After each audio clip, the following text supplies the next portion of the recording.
हरे Krishna everyone. हम लोग श्रीमद् भगवत गीता के 10वें अध्याय को रिवाइज करने जा रहे हैं। 10वें अध्याय में भगवान श्री कृष्ण अर्जुन से अपनी विभूतियों का वर्णन करते हैं।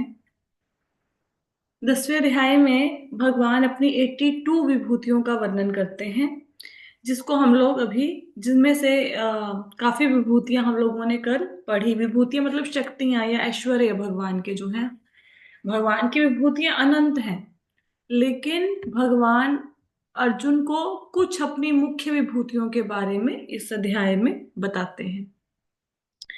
तो हमने श्लोक नंबर 25 तक पढ़ लिया था कल। आज आगे चलते हैं। श्लोका 10.26 में भगवान कहते हैं कि मैं समस्त वृक्षों में अश्वत्थ हूँ, देव ऋषियों में नारद हूँ, गंधर्वों में चित्ररथ हूँ और सिद्ध पुरुषों में कपिल मुनि हूँ। अश्वत्थ का वृक्ष होता है बरगद का पेड़। तो बरगद का पेड़ बहुत विशाल होता है। ये बरगद के पेड़ को शुद्ध भी माना जाता है बहुत। बरगद का पेड़ सबको छाया देता है। पेड़ों से हमें ऑक्सीजन भी मिलती है। तो जितने भी पेड़ हैं उनमें सबसे मुख्य वृक्ष कौन सा है? बरगद का। वो भगवान कहते मैं हूं। देव ऋषियों में नारद हूं। तो नारद एक ऐसे देव ऋषि हैं जो किसी को भी भक्ति प्रदान कर सकते हैं। भगवान के शक्ति आवेश अवतार हैं। भगवान ने उनको भक्ति की पावर दी हुई है। इसलिए भगवान कह रहे हैं कि जो देव ऋषि हैं उनमें मैं क्या हूं? नारद हूं। मैं गंधर्वों में चित्ररथ हूं। जैसे आपको यहाँ पे धरती पर देखते हो ना, आप सिंगर होते हैं, म्यूजिशियंस होते हैं। तो इसी प्रकार देवताओं के भी सिंगर हैं, उनके भी म्यूजिशियंस हैं। तो देवताओं के जो संगीतकार होते हैं, जो देवताओं की सभा में संगीत को प्रस्तुत करते हैं, उनको कहते हैं गंधर्व। और गंधर्वों का राजा कौन है? चित्ररथ। तो भगवान कह रहे हैं कि मैं गंधर्वों में चित्ररथ हूं। सिद्ध पुरुषों में कपिल मुनि हूं। कपिल मुनि कौन है? कपिल मुनि करदम मुनि और देवहूति के पुत्र हैं। ठीक है, पूछो। हाँ, और ये भगवान के अवतार हैं। भगवान के ही अवतार हैं। उन्होंने अपनी माता देवहूति को ज्ञान दिया था। किस चीज का ज्ञान दिया था? सांख्य योग का। कौन क्या? यस, सांख्य योग। सांख्य योग क्या होता है? सांख्य योग होता है परमात्मा और आत्मा का एनालिटिकल स्टडी करना। सृष्टि जिन 24 तत्वों से बनी है उनकी डिटेल स्टडी करना। ये कपिल मुनि ने हमें दिया ज्ञान। तो सिद्ध पुरुषों में भगवान कहते हैं मैं कौन हूं? कपिल मुनि हूं। आगे चलते हैं। आगे भगवान कहते हैं घोड़ों में मुझे उच्चे शवा जानो, जो अमृत के लिए समुद्र मंथन के समय उत्पन्न हुआ था। गजराजों में मैं ऐरावत हूँ, मनुष्यों में मैं राजा हूँ। तो उच्चे शवा घोड़ा जो है वो समुद्र मंथन से प्रकट हुआ था। सफेद रंग का घोड़ा है। मन से भी तेज गति से दौड़ता है और उड़ भी सकता है। तो उच्चे शवा घोड़ा जो समुद्र मंथन से प्रकट हुआ था, भगवान कहते वो मैं ही हूं। और भगवान कहते गजराजों में, हाथियों में मैं क्या हूं? एरावत, जो कि इंद्र का हाथी है, जिसकी 7 सूंड है, सफेद रंग का हाथी है। घोड़ा ये जो है ये शक्ति और शौर्य का प्रतीक है। और ये जो हाथी है ये भी शक्ति का प्रतीक है। ये भगवान कहते हाथियों में जो हाथियों का राजा है एरावत, वो कौन है? वो मैं ही हूँ। और मनुष्यों में सर्वोत्तम कौन है? जो राजा होता है। तो भगवान कहते मैं मनुष्यों में राजा हूं।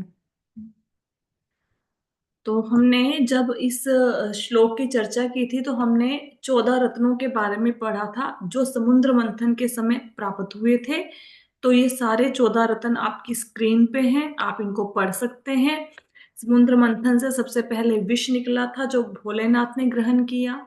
कामधेनु गाय निकली थी। उच्च शवा घोड़ा जिसके बारे में अभी हमने जाना। एरावत हाथी जो इंद्र का वाहन है। कौस्तुभ मुनि जिसको भगवान विष्णु धारण करते हैं। कल्प वृक्ष जो समस्त इच्छाओं की पूर्ति करने वाला है। रंभा नाम की अप्सरा प्रकट हुई। 5 जन्य शंख जो भगवान कृष्ण के पास है। पारिजात पुष्प जो स्वर्ग में देवताओं के पास है। और यही पारिजात पुष्प द्वारिका में भी है, क्योंकि भगवान कृष्ण अपनी रानी को प्रसन्न करने के लिए सत्यभामा की प्रसन्नता के लिए वहां से पारिजात पुष्प को ले आए थे, पारिजात के वृक्ष को ले आए थे। महालक्ष्मी प्राप्त हुई थी समुद्र मंथन से, जिन्होंने भगवान विष्णु का वरण किया। वारुणी अर्थात मदिरा मिली थी समुद्र मंथन से, जो कि राक्षसों ने ले ली। धन्वंतरी, जो आयुर्वेद के आचार्य हैं, धन्वंतरी आयुर्वेद का सारा ज्ञान उन्हीं से आया है, वो प्रकट हुए थे समुद्र मंथन से। अमृत मिला था और चंद्रमा, ये सारी चीजें समुद्र मंथन से आई थी। ये हमने एक्स्ट्रा में मतलब किया था, इस श्लोक से हटकर कुछ चर्चा की थी। ये उच्चैःश्रवा घोड़ा है। उच्चैःश्रवा जो घोड़ा है उसके 7 सिर हैं, सफेद रंग का घोड़ा है, स्क्रीन पर आपको नजर आ रहा होगा उच्चैःश्रवा घोड़ा। उसके बाद एरावत हाथी भी आपको दिखाया था। 1 मिनट। ये एरावत हाथी है, इसके 7 सूंड हैं एरावत हाथी की, ये भी सफेद रंग का है, ये हमने चर्चा की थी। उसके बाद भगवान कहते हैं 28 नंबर श्लोक में कि मैं हथियारों में वज्र हूं, गायों में सुरभि, संतति उत्पत्ति के कारणों में प्रेम के देवता कामदेव, सर्पों में वासुकी हूं। तो यहां भगवान कह रहे हैं कि हथियारों में सबसे जो घातक अस्त्र है वो कौन सा है? वज्र। वज्र किसके पास है? इंद्र के पास है। किससे बना था? महर्षि दधीचि की हड्डियों से बना था। वो इतने शक्तिशाली कैसे हो गए महर्षि दधीचि? क्योंकि वो नारायण कवच का पाठ करते थे, नारायण कवच को धारण करते थे मन में, इसलिए वो इतने शक्तिशाली थे। तो वृत्तासुर को मारने के लिए वज्र बनाया गया था, विश्वकर्मा ने बनाया था। हम्म। तो भगवान कहते हैं ये वज्र जो है वो मैं ही हूं। गायों में भगवान कहते हैं मैं सुरभि गाय हूँ। सुरभि गाय कौन सी? जो गोलोक वृंदावन में ऊपर अपने धाम में भगवान कृष्ण जिन गायों को चराते हैं वो सुरभि गाय हैं। सुरभि गायें जितनी भी मात्रा में दूध दे सकती हैं और किसी भी समय इनको दुहा जा सकता है। संत भगवान को बहुत प्रिय है, ये मेन विशेषता है सुरभि गाय की। और भगवान कहते हैं कि प्रेम के कारणों में सबसे उत्तम कारण क्या है जिससे हम भगवत भक्त संतान को जन्म दे? तो भगवत भक्त संतान को अगर जन्म देना है तो उसके लिए प्रेम के देवता कामदेव की हेल्प चाहिए। तो कामदेव भगवान कहते हैं मैं ही हूं। सर्पों में भगवान कहते हैं मैं वासुकी नाग हूं। तो ये वासुकी नाग, तक्षक नाग, शेष नाग, ये सब भाई हैं, ये कृदु के पुत्र हैं सारे के सारे। तो वासुकी नाग बहुत भयंकर सर्प है। वासुकी नाग का वर्णन आपको जगह जगह पे मिलेगा शास्त्रों में। जब समुद्र मंथन हुआ था तो वासुकी नाग ने रस्सी का काम किया था। जब मत्स्य अवतार में भगवान प्रकट हुए तब भी वासुकी नाग ने रस्सी का काम किया था। एक वासुकी नाग की साइड को नाव से बांधा गया था, एक साइड को भगवान के सींग से बांधा गया था। तो वासुकी नाग का वहां पे भी प्रयोग हुआ था। तो ये वासुकी नाग भगवान कहते कौन है सर्पों में? ये मैं ही हूं। ये मैंने आपको वज्र की उत्पत्ति की कथा सुनाई थी कि वृत्तासुर कैसे प्रकट हो गया, फिर इंद्र के पास वज्र कैसे आया। ये अब तो इस कथा को दोबारा से नहीं सुना पाएंगे। हाँ, किसी ने सुननी है तो यूट्यूब पे वीडियो है, आप उसमें से सुन सकते हैं। फिर भगवान कहते हैं अनेक फनों वाले नागों में मैं अनंत हूँ, जलचरों में वरुण देव हूँ, मैं पितरों में अर्यमा हूँ, और नियमों के निर्वाहकों में मैं मृत्यु राज यम हूँ। तो भगवान कहते हैं जिन सांपों के अनेक फन होते हैं उनमें से मैं क्या हूं? अनंत, जिनको शेषनाग भी कहते हैं, जहां पे भगवान विष्णु भी विश्राम करते हैं शेषनाग की शैया पे। ये भी कृदु के पुत्र हैं, लेकिन इन्होंने, कृदु के पुत्र बहुत ज्यादा भयंकर थे, बहुत लोगों को कष्ट भी देते थे, लेकिन शेषनाग ने किसी को कष्ट नहीं दिया। उन्होंने भगवान की भक्ति करी और फलस्वरूप वो भगवान के शयन करने के लिए वो सेवा करते हैं, शयन करने में भगवान के, यही शेषनाग है। और जलचरों में भगवान कहते हैं मैं कौन हूं? वरुण देव। तो वरुण देव तो आप सब जानते हैं जल के देवता हैं, भगवान कहते हैं वो मैं ही हूं। पितरों में अरयमा हूं। अरयमा कौन है? अरयमा पितरों के देवता है। हम्म। तो आपने कल पढ़ा था, उससे पहले भी बताया था कि अदिति और कश्यप मुनि के संतानें हैं 12 आदित्य। तो 12 आदित्य जो उनकी संतानें हैं अदिति की और कश्यप मुनि की, उनमें से एक अरयमा भी है, पितरों के देवता हैं।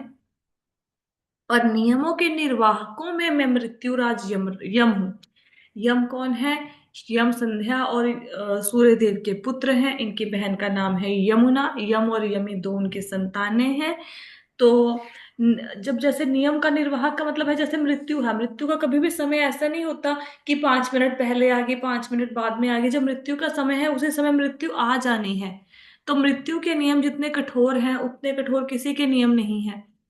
तो कर्मों का लेखा जोखा भी बहुत कठोर है। तो उन सब नियमों का निर्वाहक कौन है? यमराज। यमराज देते हैं किसकी मृत्यु कब होगी, किस व्यक्ति को मृत्यु के बाद कौन से लोक में भेजना है, ये सारे निर्णय कौन करते हैं? यमराज करते हैं। तो भगवान कहते हैं ये मृत्युराज यमराज कौन है? ये मैं ही हूं। फिर भगवान कहते हैं दैत्यों में मैं भक्त प्रहलाद हूं। जितने भी दैत्य हैं उनमें सबसे महान कौन है? प्रहलाद महाराज। क्यों महान है?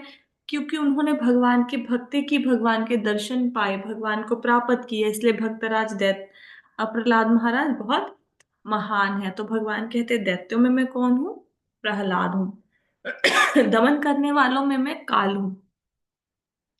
तो दमन करना मतलब किसी किसी का विनाश करना। तो काल जब किसी का विनाश करता है उस विनाश को कोई रोक नहीं सकता।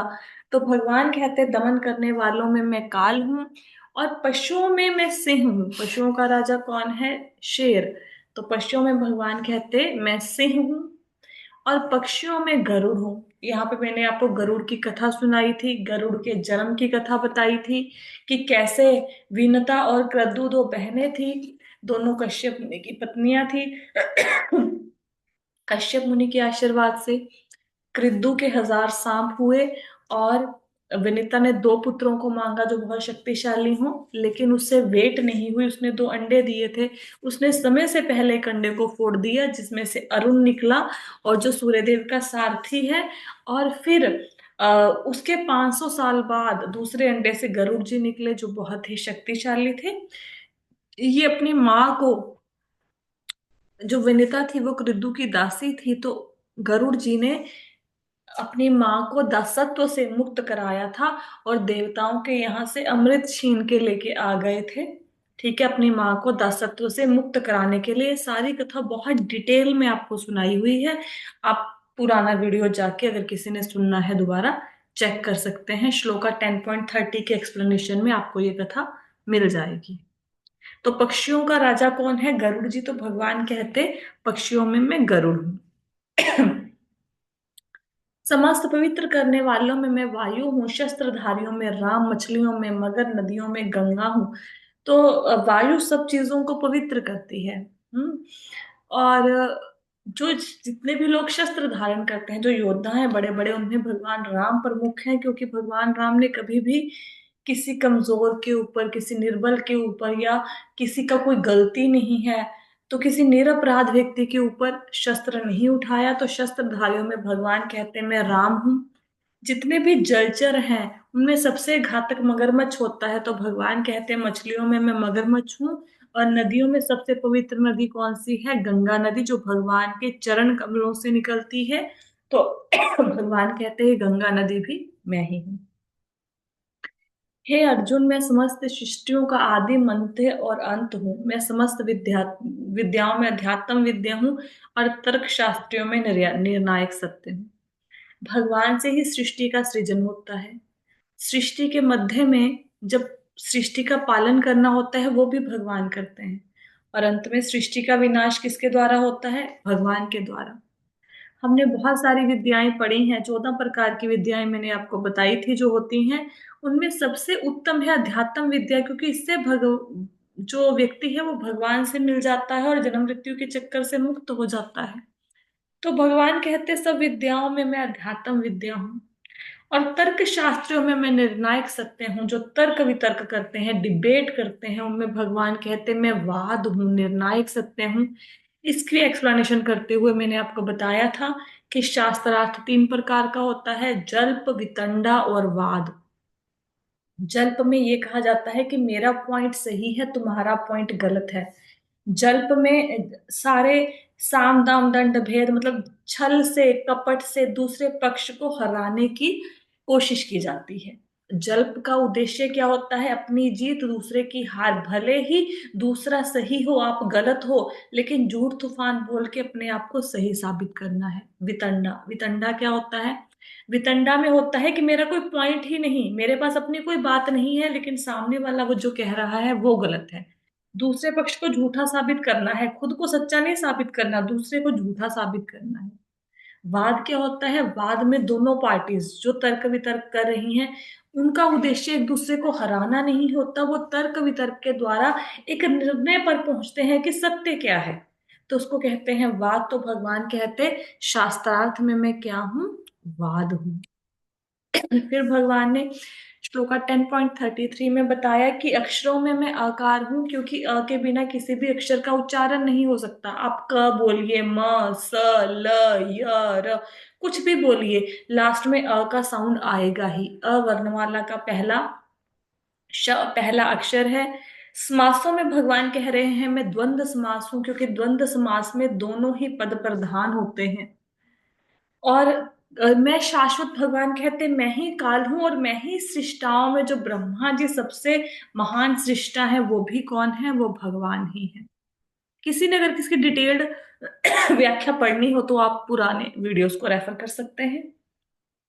सामदेव के गीतों में भगवान कह रहे हैं मैं बृहत साम हूँ। बृहत साम इंद्र की महिमा के लिए आधी रात को गाया जाने वाला गीत है, जो बहुत ही सुंदर है। छंदों में भगवान कह रहे हैं मैं गायत्री हूँ, क्योंकि गायत्री के जाप से परमात्मा स्वरूप की प्राप्ति होती है। पर गायत्री के जाप के लिए व्यक्ति को सतोगुनी होना जरूरी है, तमोगुनी रजोगुनी के लिए गायत्री का जाप नहीं है। महीनों में भगवान कह रहे हैं मैं मार्ग शीर्ष का महीना हूँ, जिसमें फसल की कटाई होती है, नया अनाज भगवान को समर्पित किया जाता है। और महाभारत में लिखा हुआ है कि मार्ग शीर्ष से हमारा नया साल जो देसी कैलेंडर है वो शुरू होता है। समस्त ऋतुओं में ऋतुओं का राजा कौन है? वसंत ऋतु, जिसमें ना गर्मी होती है ना ज्यादा सर्दी होती है, बिना बारिश के अच्छे अच्छे फूल खिलते हैं, पेड़ों पर नए पत्ते आते हैं। तो भगवान कहते हैं कि ऋतुओं में मैं क्या हूँ? वसंत ऋतु। इसके बाद भगवान कहते हैं कि छलियों में मैं जुआ हूं। मतलब क्या है? छल सबसे बड़ा क्या होता है? जुआ होता है। तो भगवान अगर छल करने पर आ जाएं तो उनसे कोई पार नहीं पा सकता। जैसे भगवान ने बलि महाराज के साथ छल किया, मोहिनी अवतार में छल किया भगवान ने, तो अगर भगवान छल करने पर आएंगे तो भगवान की कोई पार नहीं पा सकता। हमने भगवान से छल नहीं करना, क्योंकि वो सबसे बड़े छलियां हैं, हम उनसे जीत नहीं पाएंगे। महापुरुषों का तेज है भगवान, जिसके कारण पापी लोग पाप नहीं करते। भगवान ही विजय है, साहस है, और बलवानों का बल है। सेल्फ एक्सप्लेनेटरी श्लोक है, कुछ ज्यादा समझाने की जरूरत नहीं है। फिर भगवान कहते हैं मैं वृष्णि वंशों में वासुदेव हूँ। यहाँ वासुदेव का अर्थ भगवान कृष्ण नहीं है, क्योंकि जब कोई व्यक्ति अपनी विभूतियों का वर्णन करता है, वो व्यक्ति बोलेगा मैं बहुत शक्तिशाली हूँ, मेरे पास बहुत पैसा है, मेरे पास अच्छा घर है, गाड़ी है, बंगला है। लेकिन अगर उस व्यक्ति का नाम राहुल है तो व्यक्ति वो नहीं कहेगा मैं राहुल हूँ, ऐसा तो नहीं बोलेगा ना। तो यहाँ पे भगवान कह रहे हैं मैं वृष्णि वंशियों में वासुदेव हूँ। वासुदेव अर्थात भगवान है बलराम जी। बलराम जी को भी वासुदेव कहा जाता है, क्योंकि वो वासुदेव के पुत्र है। वासु बलराम जी क्यों महान है? क्योंकि भगवान कृष्ण का पहला एक्सपेंशन, पहला अवतार बलराम जी है। बलराम जी से ही आगे जाके सारे अवतार आते हैं। पांडवों में भगवान कह रहे हैं मैं अर्जुन हूँ, क्योंकि अर्जुन भगवान को बहुत प्रिय है, और अर्जुन नर, और नारायण में नर भी अर्जुन ही है। और भगवान कह रहे हैं मैं मुनियों में व्यास हूँ। व्यास जी क्यों महान है? क्योंकि उन्होंने वेदों को 4 भागों में विभाजित किया, ताकि कलयुग के लोग कुछ समझ सके। 108 उपनिषद दिए, 18 पुराण दिए, रामायण महाभारत जो भी ग्रंथ हमें मिले वो सब व्यास देव जी ने दिए। आज भी अगर कोई व्यक्ति कोई रचना करता है तो व्यास देव जी की रचनाओं को रेफर करके ही अपनी रचना करेगा। और विचारकों में भगवान कहते हैं मैं उष्णा हूँ। उष्णा कौन है? शुक्राचार्य जी के बचपन का नाम है उष्णा। शुक्राचार्य को क्यों कहा गया है कि मैं विचारकों में उष्णा हूँ? कवि का मतलब यहाँ पे कविता लिखने वाला नहीं है। कवि का मतलब है जो विचार करता हो, जिसको सिद्धांतों का बहुत अच्छे से पता हो, जो धर्म शास्त्रों में लिखे हुए हैं, उनमें भगवान कहते हैं मैं शुक्राचार्य हूँ, जो कि संजीवनी विद्या के ज्ञाता हैं और दैत्यों के गुरु हैं। फिर भगवान कह रहे हैं कि यही नहीं अर्जुन, मैं समस्त सृष्टि का जनक बीज हूं। ऐसा चर अचर कोई प्राणी नहीं है जो मेरे बिना रह सके। तो सारी सृष्टि में 4 प्रकार के जीव हैं। आपको बताया था अंडज, जरायुज, स्वेदज, उद्भिज। अंडज होते हैं जो अंडे से उत्पन्न होते हैं, जैसे सर्प अंडे से होता है। जरायुज होते हैं, शरीर से उत्पन्न होते हैं, जैसे बिल्ली के बच्चे उसके शरीर से होते हैं, कुत्ते के बच्चे। हम लोग मनुष्य भी तो शरीर से ही उत्पन्न होते हैं, गर्भ धारण करती है हमारी माता। स्वेदज होते हैं पसीने से उत्पन्न होने वाले, जैसे जूं है, खटमल है, ये पसीने से उत्पन्न होते हैं। उद्भिज होते हैं भूमि से उत्पन्न होने वाले, पेड़ पौधे वृक्ष लताएं ये भूमि से उत्पन्न होते हैं। इसके सिवाय प्रेत आत्माएं, भूत प्रेत, ये सब सबका सबके बीज कौन है, सबके पिता कौन है, भगवान है। भगवान से ही सब कुछ आया है।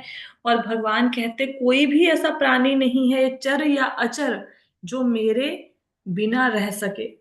मतलब स्थावर या जंगम, जड़ या चेतन, कोई ऐसा प्राणी नहीं है जिसका अस्तित्व भगवान के बिना हो। फिर भगवान ने कहा कि अर्जुन को कि मेरी ऐश्वर्यों का, मेरी शक्तियों का, मेरी विभूतियों का कोई अंत नहीं है। मैंने तो तुम्हें सिर्फ एक छोटा सा रेफरेंस दिया है, तुम्हें एक सिर्फ संकेत दिया है। 82 विभूतियां बता चुके हैं, लेकिन कहते हैं कि मेरी विभूतियों का अंत नहीं, ये तो संकेत मात्र है। फिर भगवान कहते हैं कि तुम कितना जानोगे अर्जुन, बस ये समझ लो कि जहां पे भी तुम्हें ऐश्वर्य, सौंदर्य, सृष्टियां जो भी नजर आती हैं, ये सिर्फ मेरे एक अंश मात्र शक्ति से उत्पन्न हुई हैं। पूरा भगवान को प्रयत्न नहीं करना पड़ा, भगवान की शक्ति के एक अंश मात्र से सारे ब्रह्मांडों का निर्माण हुआ है। उनका पालन हो रहा है, उनका विनाश हो जाएगा। भगवान फिर लास्ट श्लोक में कहते हैं कि अर्जुन, तुम्हें इतने ज्ञान की क्या आवश्यकता है, तुम सिर्फ इतना जान लो कि मैं सिर्फ अपने एक छोटे से अंश से पूरे ब्रह्मांड में व्यापक हूं। अभी खड़ा हूं तुम्हारे सामने, तुम्हारे घोड़ों की लगाम पकड़ के, चाबुक पकड़ के, दिखता हूं छोटा सा, लेकिन मेरे अंश मात्र से मैं पूरी दुनिया में, पूरे ब्रह्मांड में, सारी सृष्टियों में व्यापक हूं। यहाँ इन सारी विभूतियों का वर्णन करने का तात्पर्य क्या है, भगवान ने इन विभूतियों का वर्णन क्यों किया? इन विभूतियों का वर्णन भगवान ने इसलिए किया क्योंकि अर्जुन कहता भगवान आपके ऊपर मन को कैसे लगाऊं। तो भगवान कहते जहां देखो, जो भी देखो, उसमें मुझको देखो। जैसे अगर आपको देख, आपने देखा सामने बहुत सुंदर कोई स्त्री खड़ी है, तो ये नहीं देखना कि वो स्त्री सुंदर है ना, आप ये सोचो कि इस स्त्री का जो रूप है वो भगवान के कारण है, भगवान की देन है। आपको लगे कोई बच्चा पढ़ने में बहुत इंटेलिजेंट है, 100 आउट ऑफ 100 लेके लेके आया है, मेरिट लिस्ट में उसका नाम आया है, तो बच्चे से इंप्रेस नहीं होना। उस बच्चे को देख के ये बोलो कि ये भगवान की शक्ति है जिसके कारण ये हुआ। आप किसी हिल स्टेशन पे जाते हो, आपको बहुत सुंदर कोई दृश्य नजर आता है, तो उस दृश्य में भगवान को देखो कि ये सौंदर्य जो प्रकृति में है, ये किसके कारण है, भगवान के कारण है। आप बाहर टेरिस पे खड़े हैं, आपको पक्षी नजर आया, पक्षी के पंखों को देखो कितने रंग बिरंगे, और ये सोचो कि ये पक्षियों में रंग किसने भरे, भगवान ने। आपने किसी फूल को देखा, फूल के रंग बड़े सुंदर हैं, तो फूल को देख के क्या सोचना है कि ये भगवान की रचना है। तो जिस भी, जहां जहां नजर जाए, स्थावर जंगम में जहां नजर जाए, ये नहीं कि जड़ में, चेतन में नजर जाए, इवन कोई जड़ पदार्थ नजर आ गया सामने, आप देख रहे हैं टीवी। टीवी एक अद्भुत रचना है। आपका यूएसए में कोई प्रोग्राम हो रहा है, कोई मैच आ रहा है, आप इंडिया में अपने घर पे देख सकते हैं, दिव्य दृष्टि होगी ना एक ढंग से। ऐसे ही मानो वहां पे कोई, जैसे संजय को मिली, कुरुक्षेत्र में युद्ध हुआ, उसको दिल्ली में सब पता लग गया, तो आप कितनी दूर दूर से कोई काम कहीं पे हो रहा है कहीं पे कोई दुर्घटना होगी, आप घर बैठे बैठे न्यूज में देख सकते हैं। तो जिसने टीवी बनाया उसका दिमाग होगा ना, कितना अद्भुत दिमाग है। वो शक्ति टीवी बनाने की किसने दी उसको, वो भगवान ने दी। जहां जहां जिस जिस वस्तु को देखो, उसमें भगवान का श्रवण करो। तो इसलिए भगवान अपनी विभूतियों का अर्जुन से वर्णन कर रहे हैं, क्योंकि अर्जुन ने बोला था भगवान कैसे आपका चिंतन करूं, सारा दिन कैसे आप में ध्यान लगाऊं। तो अर्जुन को भगवान ने अपने ऐश्वर्यों के बारे में यहाँ पे बताया है। ठीक है, इसके साथ ही हमारे चैप्टर की रिवीजन समाप्त होती है। किसी को कोई प्रश्न है तो प्रश्न ले लेते हैं, मुझे बताओ अभी प्रश्न है किसी को, कुछ नहीं समझ आया तो। माता जी अपलोड कर देना, पता है पुराना भी और ये भी साथ अपलोड साथ रिवीजन हो जाएगा दोबारा। अपलोड कर दिया है, शायद आपने यूट्यूब का चैनल सब्सक्राइब नहीं किया, अदरवाइज ना फिर वो आपको नोटिफिकेशन आ जाता है। पर कोई बात नहीं, मैं ग्रुप में शेयर कर दूंगी लिंक, मैंने अपलोड कर दिया है, कल का भी आज का भी कर दूंगी। ठीक अच्छा। है, नहीं वो करा तो है सब्सक्राइब तो, पर क्यों नहीं फिर पता नहीं। कोई बात नहीं, मैं आपको ग्रुप में शेयर कर दूंगी, आपको लिंक मिल जाएगा। ठीक है माता जी। ये जो आपने कराया है ना, इतनी मेहनत करिए, हम दोबारा कर लेंगे ना तो अच्छा हो जाएगा। हाँ जी, हाँ जी, मैं डेफिनेटली आपको शेयर कर दूंगी आज लिंक। और किसी को कोई प्रश्न है, कुछ नहीं समझ आया? Everything is clear? ठीक है। जी माता ठीक है जी, फिर यहाँ पे आज के सेशन को यहीं पे विश्राम देते हैं। कल से हम 11th चैप्टर स्टार्ट करेंगे, बहुत सुंदर चैप्टर है।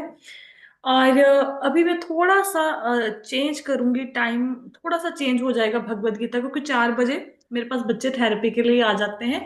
तो 10-15 मिनट्स या कुछ समय गीता का सेशन पहले कर देंगे, वो मैं आपको कल तक इन्फॉर्म कर दूंगी कि क्या टाइम हम रखने जा रहे हैं। तो वो आप नोट कर लेना, थोड़ा सा टाइम में चेंज आएगा। ठीक है, ज्यादा कोई नहीं। बात नहीं माता। राइट। और किसी को कोई प्रश्न है?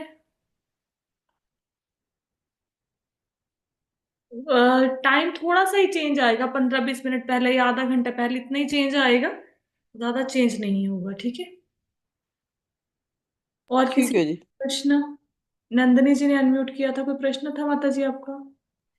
जी नहीं नहीं, बस धन्यवाद। मैं आप हरे कृष्णा ही बोलना चाह रही थी। मैं बहुत देर के बाद क्लास में आई हूँ, और अच्छा। मुझे अच्छा लग रहा है फिर से रीजॉइन करके। जी, कल मैं आपकी वो यूट्यूब पे भी देख रही थी गीता, मुझे बहुत अच्छा लग रहा था।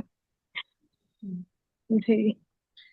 ओके। तो अगर किसी का कुछ मिस भी हो जाता है, आपको लगता है कि मैं भगवत गीता के सेशन मिस कर गया, तो भी जहां से आपको समय मिले वहां से ज्वाइन कर लो। हर समय कुछ ना कुछ जी जी। तो मिलेगा। और अगर आप सारे लेक्चर्स नहीं भी सुन पा रहे हैं यूट्यूब पे, तो कम से कम समरी हर चैप्टर के सुन लीजिए। आधे आधे पौने पौने घंटे की समरी है आपको। फिर भी मतलब मैं समरी भी समरी जैसे नहीं कराती हूँ, उसमें भी बहुत सारी पॉइंट्स क्लियर कर देती हूँ। तो आप जी माता जी, ये पूरा ही हो गया, पूरा आपने बहुत अच्छे से कराया है। बिल्कुल, तो आप ना समरी सुन लो, उससे आपकी भगवत गीता कंप्लीट हो जाएगी। ठीक है जी। राइट। तो आज की सेशन को यहीं पे विश्राम देते हैं। हरे कृष्णा। हरे कृष्णा। हरे हरे कृष्णा। कृष्णा। हरे कृष्णा।